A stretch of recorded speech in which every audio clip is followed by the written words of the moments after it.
Bismillahirrahmanirrahim. Assalamualaikum warahmatullahi wabarakatuh. Selamat pagi anak-anak ibu semua. Bagaimana kabar hari ini? Ibu doakan semuanya dalam keadaan sehat dan baik-baik saja ya. Jangan lupa tetap semangat ya, walaupun kita belajar jarak jauh ya. Pagi-pagi sudah mandi, sudah sarapan, sudah siap menerima pelajaran dari Bapak dan Ibu guru ya. Oke, untuk materi hari ini yaitu materi masih 6A subtema 1 pembelajaran 6.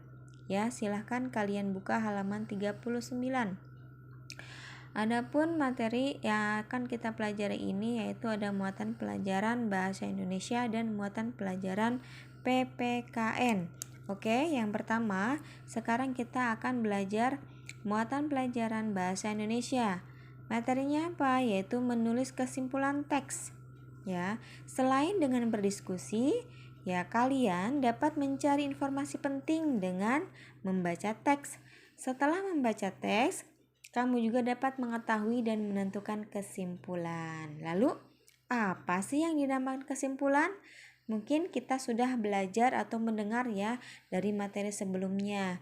Kesimpulan itu adalah intisari dari teks. Nah, di sini ada pun ciri kesimpulan teks yang baik antara lain 1. Dibuat berdasarkan ide pokok dan kosakata penting teks. Ya, selanjutnya berbentuk pernyataan yang berisi tanggapan. Tidak melenceng dari isi teks secara keseluruhan dan menggunakan kalimat atau bahasa sendiri. Sekarang kalian boleh baca nih ya bacaan yang berjudul tanaman kaya protein yang ada di halaman 39 ya.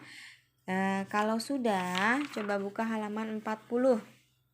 Nah, di halaman 40 pun sama, ada lanjutan dari bacaan tersebut. Ada tugasnya. Kalian disuruh menulis kesimpulan dari setiap paragraf ya. Dari bacaan yang sudah kalian baca tadi. Dari paragraf 1 kesimpulannya apa, paragraf 2 dan 3 kesimpulannya apa, kalian tulis di buku paket ya. Ingat, isinya tidak boleh melenceng dari bacaan yang sudah kalian baca ya. Oke, untuk selanjutnya yaitu materi PPKN. Ayo berdiskusi, membuat rencana kegiatan pengamalan Pancasila dalam menjaga tumbuhan lingkungan sekitar ya, di lingkungan sekitar. Nah, tumbuhan itu sangat penting bagi kehidupan kita. Oleh karenanya kita harus bagaimana? Karena tumbuhan penting itu kita harus selalu menjaganya dengan baik.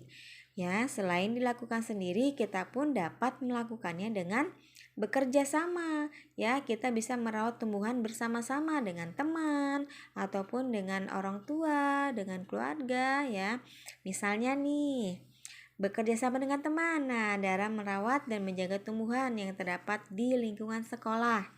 Kalau sekarang kan masih belajar dari rumah ya, jadi kita tidak bisa bekerja sama untuk merawat tumbuhan nanti ya. Selalu berdoa ya, mudah-mudahan pandemi ini cepat berlalu. Kalaupun pandemi sudah berlalu, kita tatap muka. Nah, di sekolah kan ada banyak tumbuhan. Boleh kalian bekerja sama ya dengan teman merawat tumbuh-tumbuhan yang ada di sekolah. Dengan apa? Misalnya dengan menyiramnya atau merapikannya ya, memberinya pupuk dan lain sebagainya. Itu pun adalah contoh sikap yang sesuai dengan Pancasila. Sila keberapa? Sila ketiga ya. Jadi kita bersama-sama nih merawat tumbuh-tumbuhan. Kita bisa mengamalkan Pancasila di mana saja, mau di sekolah, di rumah, atau di lingkungan lainnya ya. Nah, sebagai contoh ya, siswa belajar mengamalkan sila ketiga Pancasila yaitu mencintai tanah air. Seperti apa? Mengikuti upacara bendera dan mempelajari sejarah Indonesia.